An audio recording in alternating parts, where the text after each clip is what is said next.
Si tú le dejas. Vida de Santa Maravillas de Jesús, Carmelita Descalza.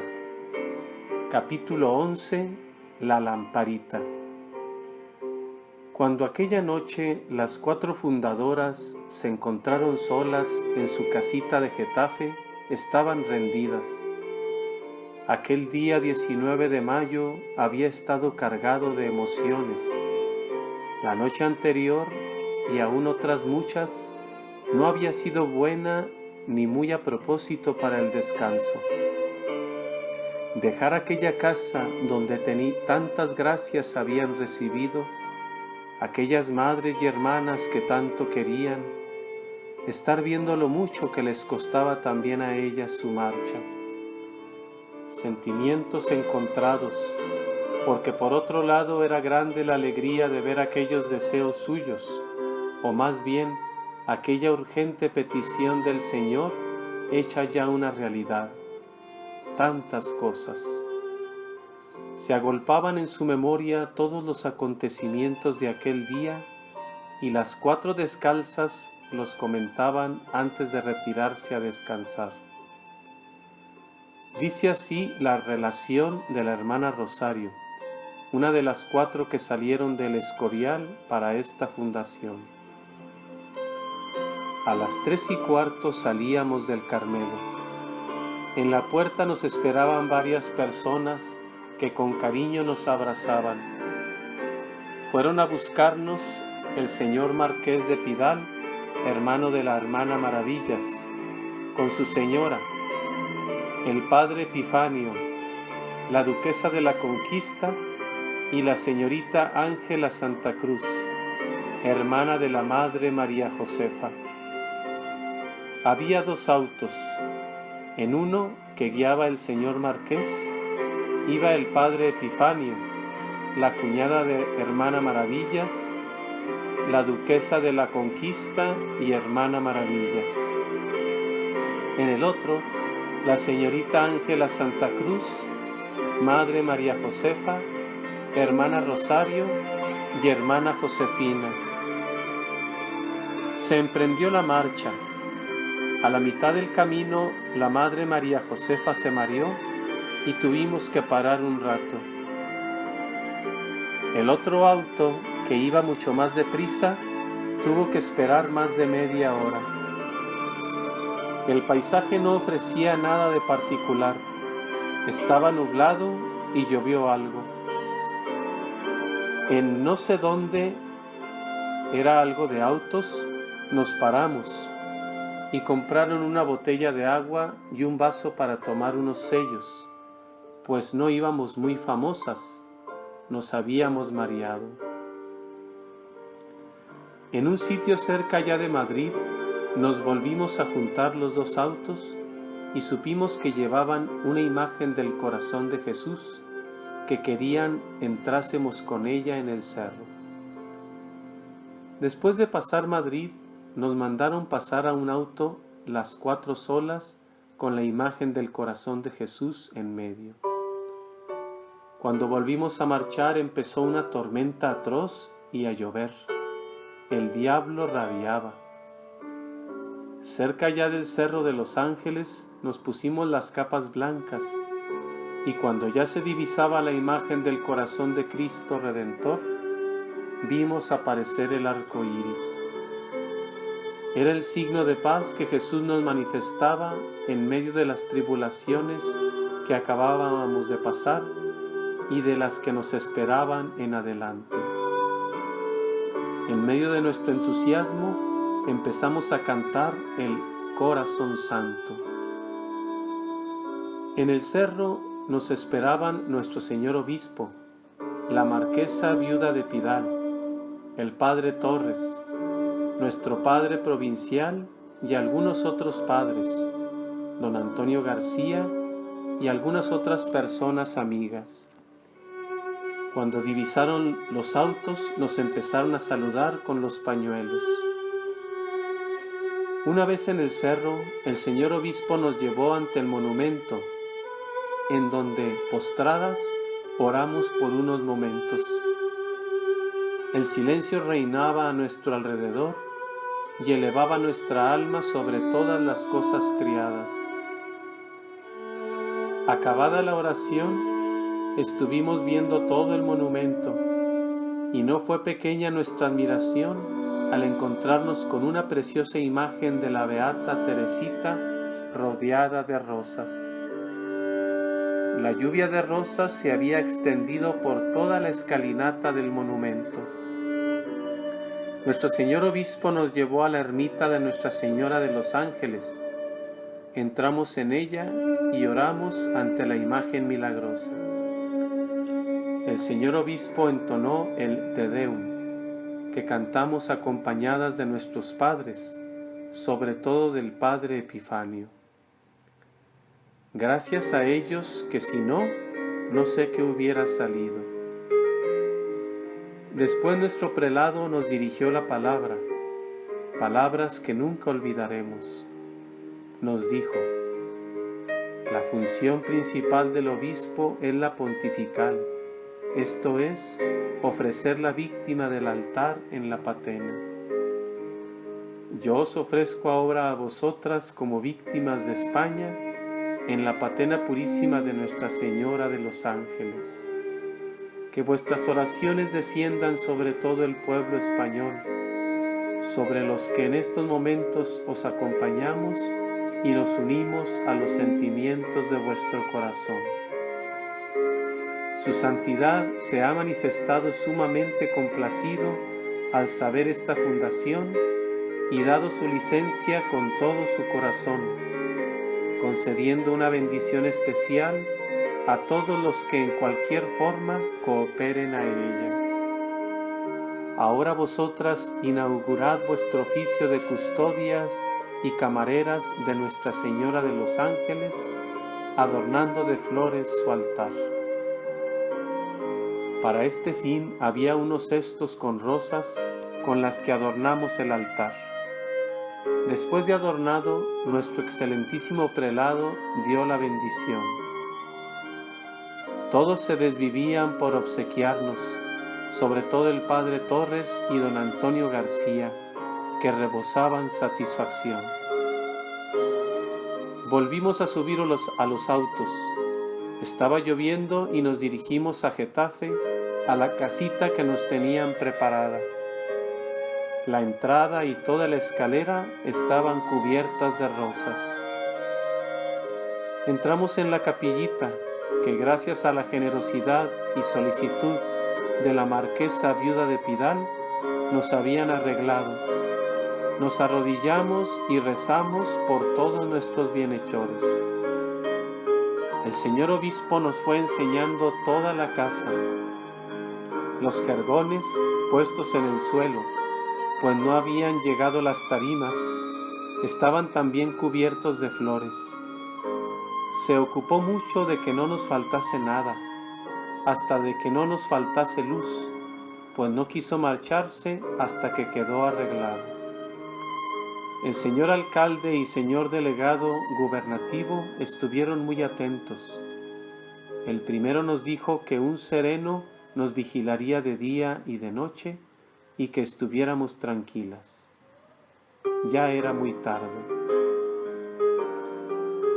Parece beberse una página de las fundaciones.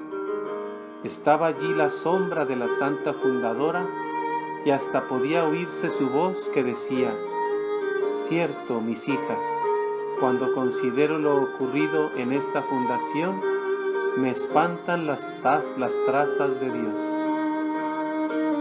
Era ya tarde cuando se marchó la gente y el señor obispo se despidió con gran cariño diciéndoles: trabajo les queda a ustedes para limpiar todo esto.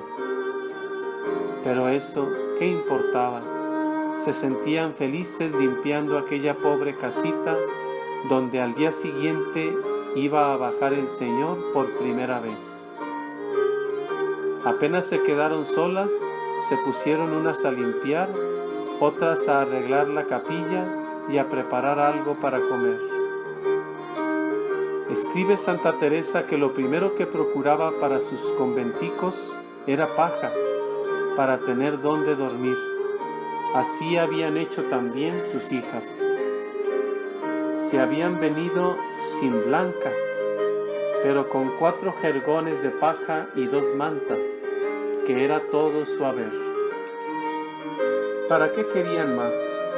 Clavaron una tabla sobre un taburete y sentadas alrededor de aquella improvisada mesa, se pusieron a tomar su austera refección. Lo que había querido ser una sopa no era más que un poco de pan mojado en agua caliente, pero debió de saberles a gloria por el deseo que tenían de carecer hasta de lo más necesario para más imitar a Jesucristo pobre. Mientras cenaban, un grupo de chiquillos al pie de su ventana prorrumpían en vivas a las carmelitas y al corazón de Jesús. Getafe recibía con cariño a las carmelitas. Santa Teresa, en la Fundación de Toledo, oyó decir a un niño que entraba en la recién estrenada iglesia: «Alabado sea Dios, y qué bonito está esto». Dijo entonces la santa que por sola aquella alabanza salida del alma de un niño inocente, daba por bien empleados todos los trabajos pasados en aquella fundación. Verdaderamente, había allí motivos de alabar a Dios por tantas misericordias. Estaban todas cansadísimas. La Madre María Josefa cayó en su jergón como en un colchón de plumas, tapada con una de las 2 únicas mantas que tenían, y se entregó al descanso del que estaba tan necesitado. Otro tanto hizo la hermana Josefina. La hermana Maravillas no podía descansar, y la hermana Rosario compartió en gran parte su vigilia. Es que además no tenían reloj, y pensaba la hermana Maravillas que si se acostaba se dormiría profundamente. Al día siguiente no se despertarían temprano, y a las 8 llegaba el señor obispo para decirles la misa. Imposible dormir. En el silencio de la noche se oyeron las 12 en la torre de Santa María Magdalena. Menos mal, con eso se podría orientar. Pasó la noche acostándose y levantándose para asomarse a la ventana a ver si oía la hora. Esta primera noche de la hermana Maravillas en su primera fundación había de inaugurar la serie de velas nocturnas que ya nunca dejaría. Al fin se levantaron a tiempo para trasladar el altar a otro cuarto, hacer la oración y rezar por primera vez las horas del oficio divino en aquel improvisado conventico donde no echaban de menos más que al Señor en el sagrario. A las 8 llegó el señor obispo y celebró la misa. No asistió nadie más que las 4 carmelitas, don Amador, el familiar de don Leopoldo, y una señora de Madrid, la duquesa de la Conquista, que había venido con ellos. La ceremonia pasó desapercibida a los ojos del mundo. No la recogieron los periódicos, como hicieron con la llegada al cerro o con la primera piedra. No se consignó detalladamente en ninguna relación, pero quedó grabada en el corazón de las 4 descalzas y también en el corazón de Jesús. Terminada la misa, en un momento que el obispo no podía oírle, dijo don Amador a las monjas que don Leopoldo solía desayunar huevos fritos. La única que los sabía hacer bien era la Madre María Josefa, y precisamente ella y la hermana Rosario tenían que estar haciéndole la visita. La hermana Josefina, llena de admiración por su connovicia, se contentaba con mirarla, segura de que sacaría los huevos fritos de donde fuera. La hermana Maravillas en su vida se había visto en otra. Al fin salieron los huevos. que tuvieron que servir a don Leopoldo en el mismo plato de la taza de café porque no tenían más.